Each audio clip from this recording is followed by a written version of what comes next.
Everybody, thank you ever so much for joining today. Today's topic on the webinar is an exciting one for me personally. You may have heard the conversation between me and our guest speaker today, which I'll introduce shortly.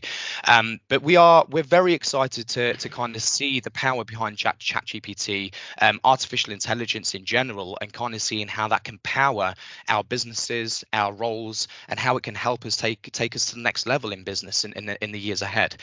So without further ado, it's a pleasure to introduce to our guest speaker today, Dr. Pranava of City University of London, who's a specialist and a lecturer in computer science. He studies multi-model machine learning models for natural language and understanding and generation. He's especially interested in applying computational models to scientific questions in syntax and broadly in language communication. He truly is a specialist in the artificial intelligence area. And without further ado, I'll hand over to Dr. Pranava. So welcome, Doctor. Pleasure to have you on the call today. Thanks, JB. Thanks for inviting me. And yes, I hope it's going to be fun. So I was just wondering, should I present now or should I present later? And perhaps we can. You're more than welcome. If you want to kickstart with a presentation, Doctor, we can kind of go through the generics around artificial intelligence, and then we'll go into maybe a Q&A session for the attendees here. So that's fantastic. So I'll just set some grounds of what is ChatGPT, and I think most people know about it, but just some history. But again, it's going to be probably 5 to 10 minutes, so I don't want to be sort of talking about ChatGPT for a long period of time. I'll just try sharing the screen, and I hope this is visible. Perfect. I can see that. So awesome. Fabulous.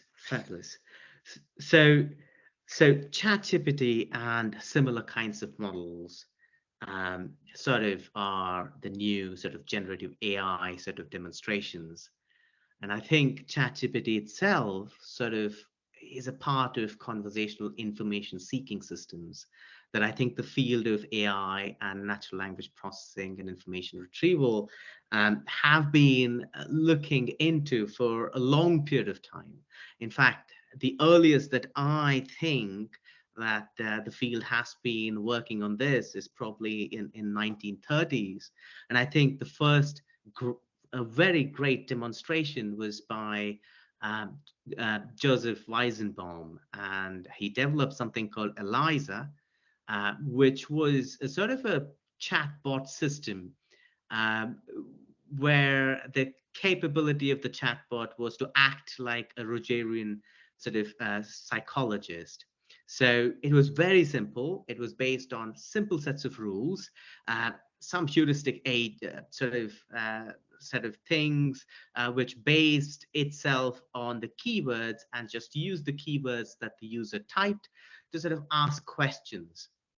So in a classical sort of Rogerian psychologist sort of way. So here's one example. So if the user says, I went for a boat ride, then the chatbot replies, well, tell me more about boats, and sort of tries to continue the conversation for a long period of time. Indeed, this was one of the most impressive sort of demonstrations, and people were really hooked into it. People really liked it. People liked that the model was able to sort of have a conversation with the user. And the great thing about this, because it's in a very constrained setup, was the model didn't really need to know anything about the world. So you could actually go and talk about anything, and it'll ask a question based on certain keywords where a person would have mentioned about some details. So in this case, it's boat rides. A boat perhaps would be an interesting thing that the chatbot would ask, and then keeps continuing with this particular set of strategies. The only problem was this was very restrictive. This was great as sort of demonstration of a typical psychological sort of use case, but it wasn't very general. So leapfrogging to this day, we have probably all seen this interface, or the newer one where you can actually go about adding the persona to your agent, the chat GPT itself, and you can make it sort of be sarcastic or be sort of more like a teacher, etc. You can give its own sort of persona and ask it to generate things. Now, what I want to set the stage here is just the ingredients that go into it. So I think most of you are aware of it. So some of the ingredients, some of the major ingredients that go into it, I'm going to talk about them. There are three that are extremely important. The first one is this imitation machine. All it does is it sees the information that is present in the internet. So all the types of things that people have written to a large extent in the public domain, and tries to imitate the data. So it captures really co-occurrence patterns to a large extent. So if you talk about sports, we know what kinds of words sort of are there when we talk about sports, for example. At scale, the simple process of regurgitation captures sophisticated behavior. Now that is at scale. Now, after that, now that's the model that perhaps people have heard about GPT-3. And then as for the chat GPT is concerned, there are two more ingredients that go into it. One of them is human demonstrations. So these are a collection of intricate human demonstrations of how things work. So if we talk about, well, solve this particular mathematical problem, then what are the steps that you would take to actually solve this problem? And the model learns from these particular demonstrations and tries to imitate or mimic the way humans would have constructed some of these particular uh, sort of uh, sort of operations, and then sort of tries to generalize across different domains.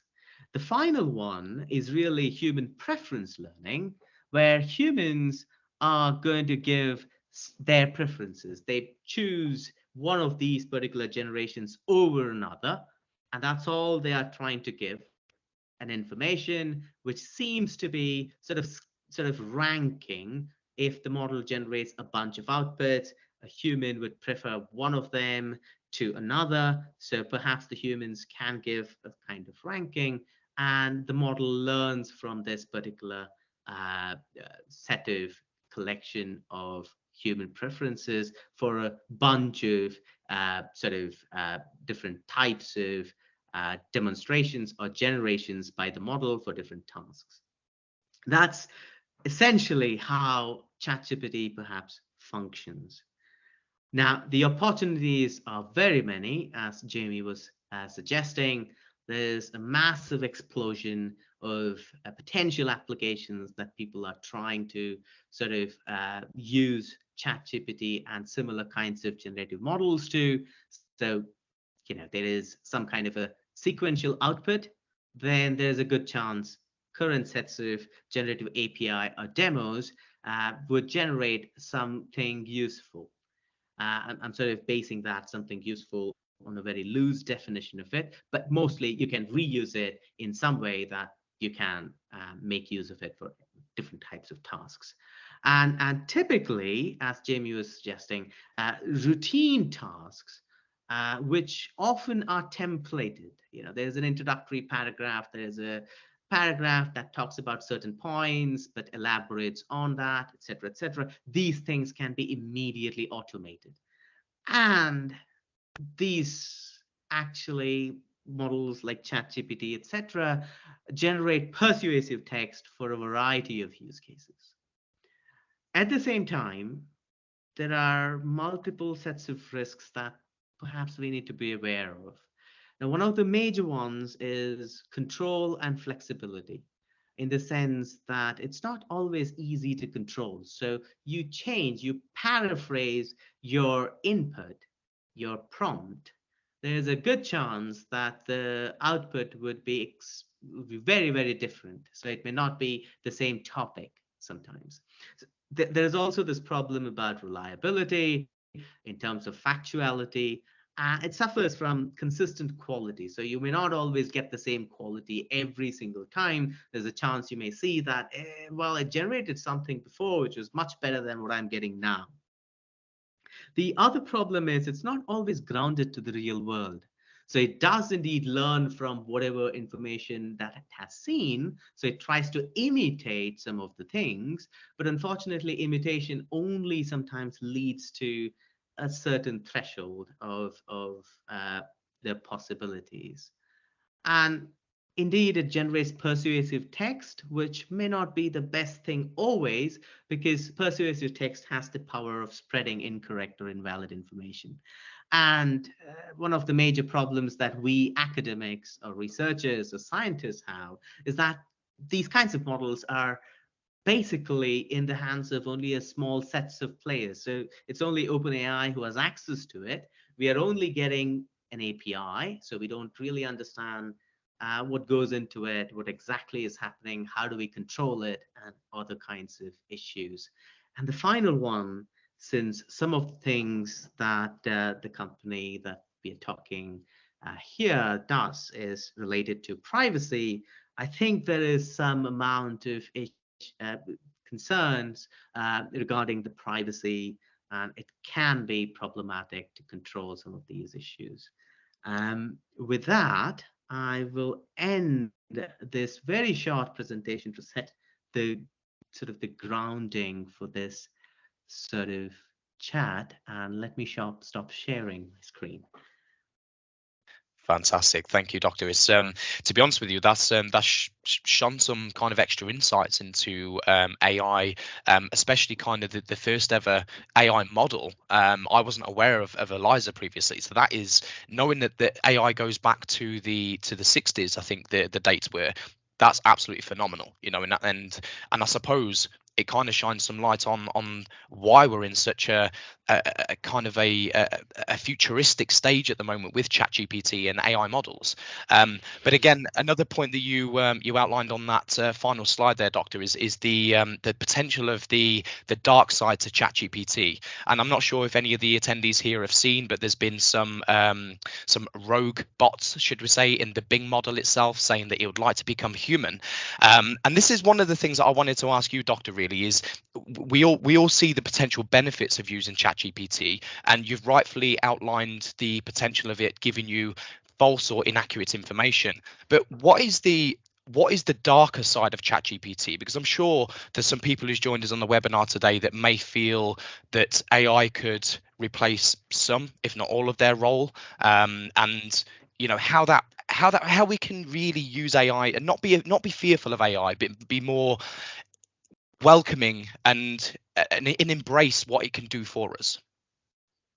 Yeah, indeed, that's a very good question. I think, I mean, as I showed, I think the current, at least, capabilities of these models, generative models, are about some of the problems that they have are control and reliability.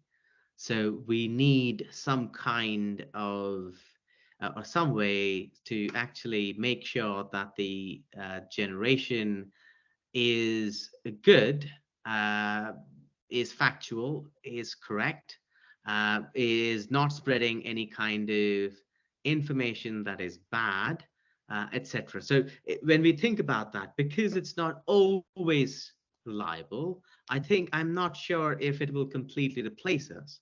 But what it is indeed going to do is help you accelerate in terms of the processes, in terms of things that are fairly routine, that have a templated way of working, where everybody have written or at least produced sequences in approximately similar way. I think these models are capable of giving you at least sort of making sure you can accelerate some of these particular routine tasks. And I think people can make use of these particular kinds of things. I think this is the same thing with the GitHub's Copilot, where you can write code. Again, it's not always true that that you can just give a command and generates a code for you. It generates traces of that, which you can immediately fix it to make sure you can accelerate your process of writing code. So I think it's a fantastic sort of demonstration of how AI can accelerate some of the things that we are doing, some of the routine things at the very least, how we can make it go faster. Fantastic. I fully agree with you, sir. And one of the other areas which I've been looking at recently is the potential of a new job market through the development of artificial intelligence. Obviously, being in the field itself, do you see any kind of development on a new job market around artificial intelligence and controlling that, and using it in true business cases? Yeah, indeed. I mean, I think that's one of the things as academics we are also thinking about. So the impact of it in the job markets. What kinds of information would, for example, students who study at the university would like to know, would have some kind of background when they go into into the job market. I think the probably in the next few years, I would say in the next 5 years at the very least, I think AI or these kinds of sort of understanding about some artificial intelligence related concepts would be an essential part or essential ingredient in at least in most of the fields. I think having access to that, knowing about these information would be probably very important. And I think generative models like ChatGPT perhaps might become something very similar to calculators. How we know how to use calculators or computers, how we know how to use computers. So almost everybody knows how to use the basic sets of tools. I think it would probably be one of those cases in the very near future. So I think it's going to sort of, you know, we have to broaden our way of thinking and using artificial intelligence. It will also create new job markets in the sense that you would have probably completely new ways of thinking about things, thinking about markets, thinking about, you know, uh, generative art, generative music, generative content like books, creative sort of ventures. AI, generative AI will probably help you in accelerating and probably coming up with completely new ways of looking at things. So I'm sure there would be a lot of interesting changes in the next few years. Fantastic. That's absolutely brilliant. Now, there's a couple of other questions I have, specifically around kind of the future of artificial intelligence. Now, I've come across a term called deep learning, and I'm just kind of keen to see how that relates to artificial intelligence and the development on that front. Yeah, I mean, so what we see now is actually the fruits of deep learning. So this is one of the fruits of deep learning. Deep learning, if we need a very simple way to understand what's happening, is these are actually models that take in a large amount of data, uh, try and learn various way to sort of learn some kind of representations of data, uh, which sort of contain sort of deeper semantic meaning, can actually learn abstractions. So the model that I was sort of mentioning, ChatGPT itself, is based on GPT-3, which is a generative pre-training model, which is a deep learning model which tries to map textual information to some kind of abstract sort of domain and then tries to get it back such that it's able to regurgitate the textual information it has seen. So I think the products that we are seeing now is actually mostly because of the advances in deep learning. Um, so the advances of deep learning make it possible for us now to not only combine information in the form of textual information, but also go beyond it. So we can think of sort of deep learning or information that we can gather from visual sort of modalities, so things like images, maybe videos, maybe auditory modalities, maybe things like, you hear information, so things like speech-related information, music-related information. Maybe you can integrate other signal information. Maybe your sort of heart rate information. You can also combine that information such that you can get abstract semantic components and then combine them together. I think that's some of the things that deep learning allows us to do, and some of the products that we're already seeing now are actually direct results of the advances in deep learning. Fantastic. That's absolutely brilliant. One of the slides that you went through, Doctor, you outlined the potential of ChatGPT and the power of giving it a persona. Now, it's very interesting to me because it's always been a kind of belief amongst theorists that AI should not have a persona or personality of some sort, because to have a personality, you must have an attachment to some form of emotion. So I'd like to ask, do you see any dangers in terms of producing a more humanized personality or persona within artificial intelligence? Yeah, indeed, this is a very good question, and this is highly debated question when it comes to philosophy of mind. Uh, yes, I mean, I can see the potential negatives of having a persona which sort of generates persuasive information content, where people are indeed trying to seek information from such agents, which can convince uh, people who are trying to use these systems that indeed it is almost like a human. So there are potential downsides to it, and there's a potential chance. I mean, it may not be this generation, perhaps the next generation, which probably readily uses it, probably sees things in a completely different way, probably considers it to be as human as any other human, in terms of the capabilities of it, which probably is not correct, because it is not grounded in the real world. It is trying to imitate whatever it has seen on the internet, and at a very surface level, that's not great, because everything that is there on the internet is not always fantastic. The things where humans come in and sort of it learns from human preferences sometimes are useful, but sometimes may add unintended um, sort of issues that may potentially be not the best kind of thing that we would want such a model to do.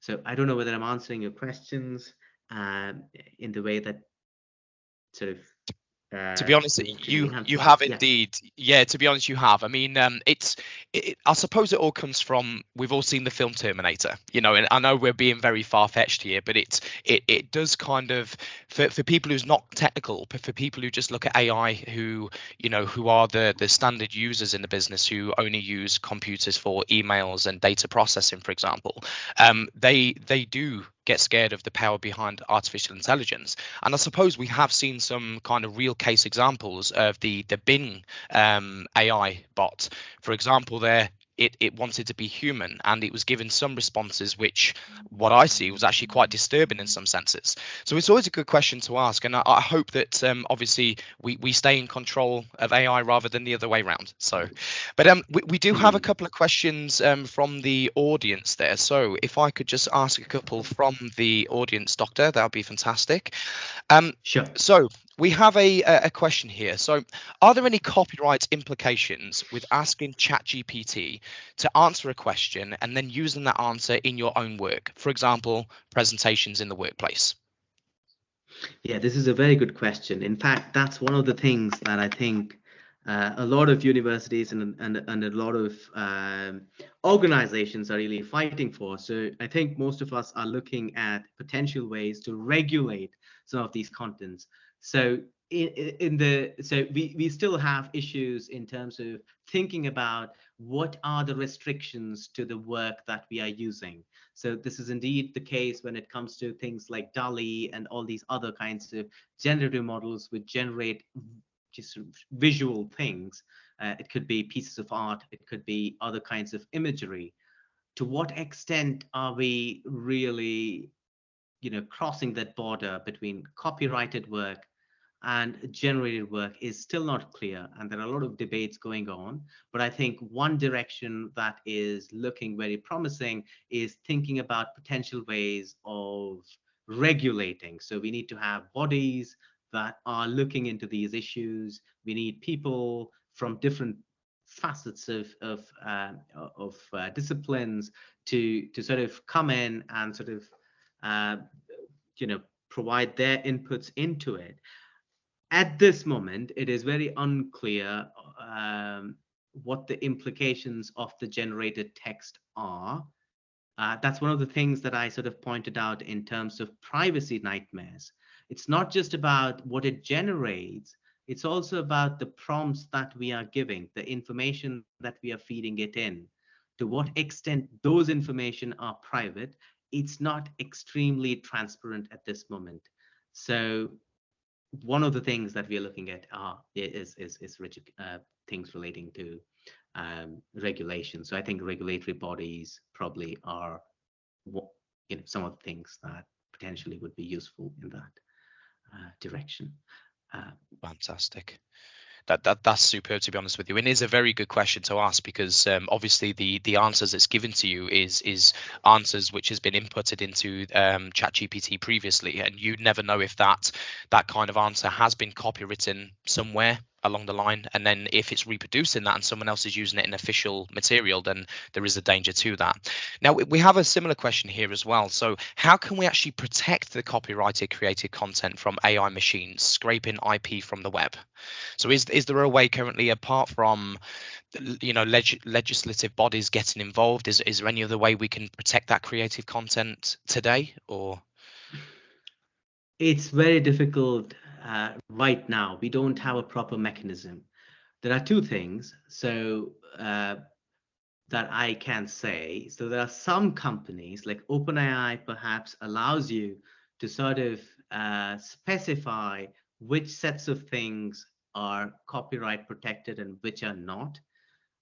So there are some details in the OpenAI documentation which probably sort of allow you to say that these pages are copyright protected. Please don't crawl these data. Probably things that OpenAI uses also have similar kinds of mechanisms that allow you to do some of these things. But at the same time, it's not just OpenAI who's in the game. There are lots of other companies and other volunteer organizations which may or may not take this into consideration. So at this very moment, I am not sure there are, uh, you know, uh, ways that we know of which can help us in making sure that some of the content that we believe are copyrighted, are probably trademarked, shouldn't be scraped. So we do not have that at this very moment. So these are debates that are still going on in the field, and I don't think we have a very good answer or a very good strategy to make it work. thank you ever so much, Doctor. Hopefully we see some kind of development in that area for the coming months and years ahead.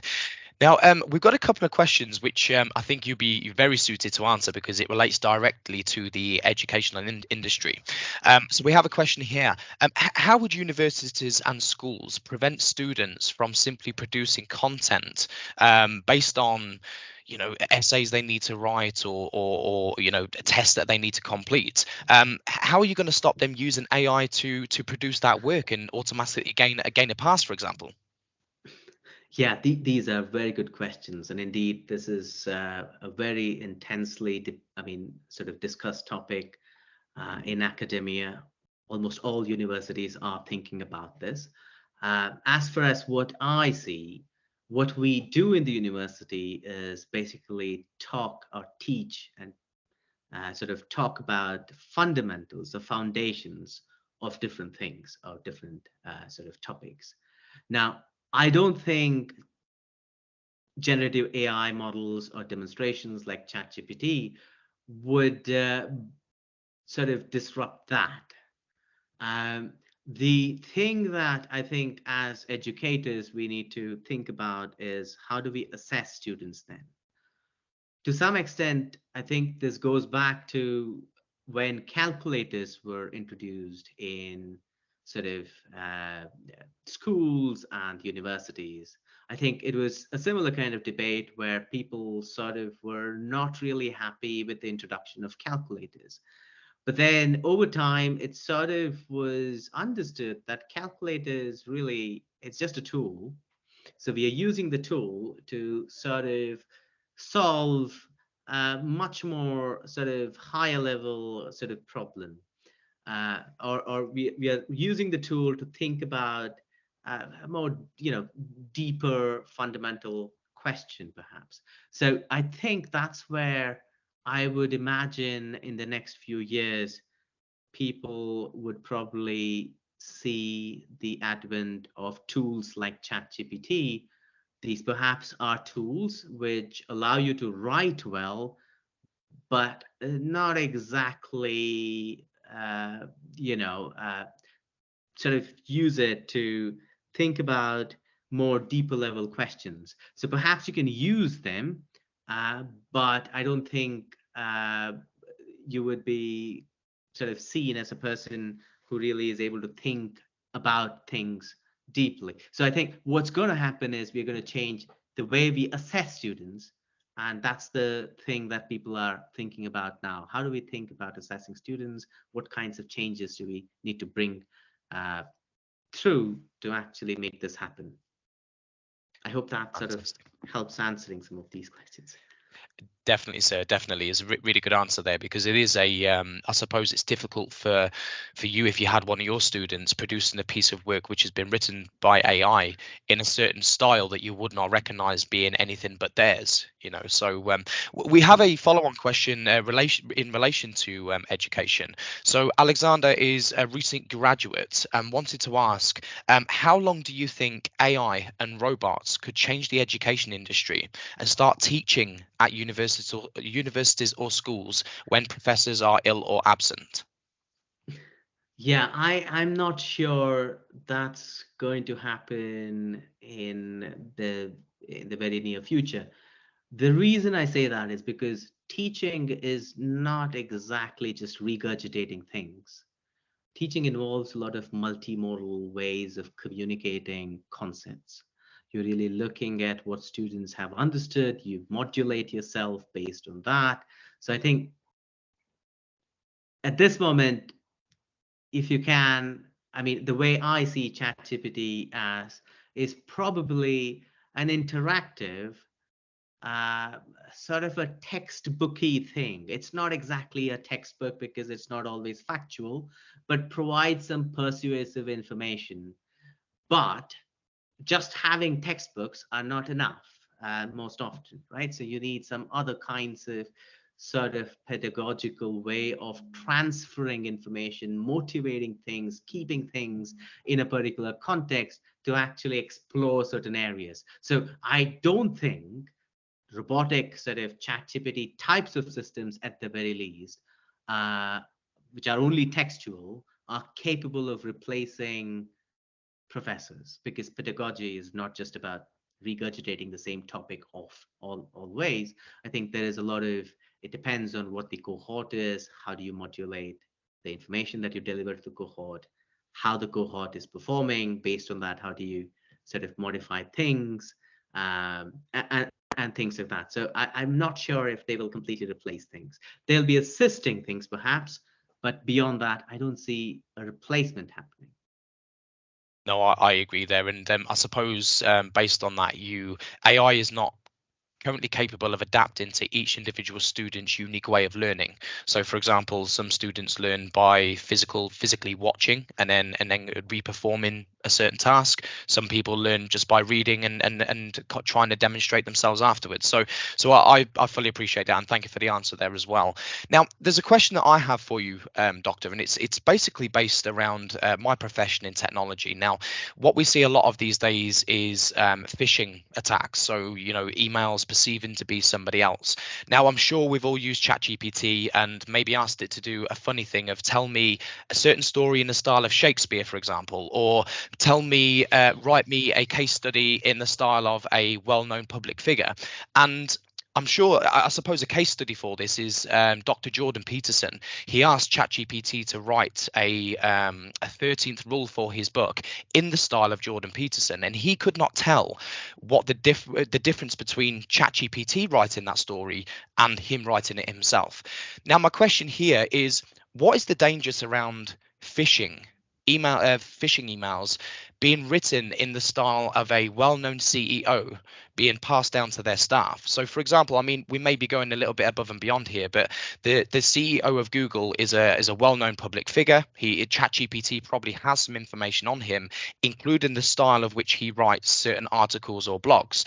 Now, if somebody were to use ChatGPT to create a phishing email in the style of X person, how can we maybe mitigate the dangers in that area itself? Because if it can impersonate Jordan Peterson or Shakespeare or any other public figure, surely it can impersonate a chief exec telling their staff member to click a suspicious attachment or view attached invoice, for example. Do you have any insights on that there, Professor? Or Yeah, I mean, this is a very good question. And I think, again, these are sort of actively sort of researched areas, I think, from for the last 2 to 3 years now. Uh, there are no good ways of doing it. There are some ways where people are trying to sort of uh, inject some information. So um, it's known as watermarking. So in some way, if it is only ChatGPT, then we know based on the types of things that it writes, based on the probabilities over the words, like how probable does a sequence generated by ChatGPT, does ChatGPT itself consider to be plausible? So I think so that's a very rough way of saying what's happening over there. But in some way, if it is the same ChatGPT and you're not altering any kind of text, then potentially it is possible for OpenAI to tell you that indeed this is from ChatGPT. There is some relaxation in the sense that if it is similar kind of a model, similar to a language model, which had generated the sequence, perhaps a different language model will be able to say, will be able to give us some estimate of whether the written text is generated or written by humans. Now, to what extent are these good solutions? Well, that I'm not entirely sure of, because there are some evaluations of these. Uh, and these techniques are also called watermarking, where you purposefully introduce some level of uniformity in the way you write, in the way you generate things, which can then be detected later. But then I don't think, I mean, once you generate or once you release this, I am not entirely sure if people are not going to game this thing, right? So people are going to probably modify it or probably use another language model to actually alter it. Then it becomes extremely difficult to actually understand if a particular piece of text was written by a human or it was auto-generated by a language model. So there are no good solutions, and this is something that is extremely worrying. And as you said, phishing attacks are actually growing right now, and I think you'll get very nice sort of written emails, which can potentially be extremely damaging.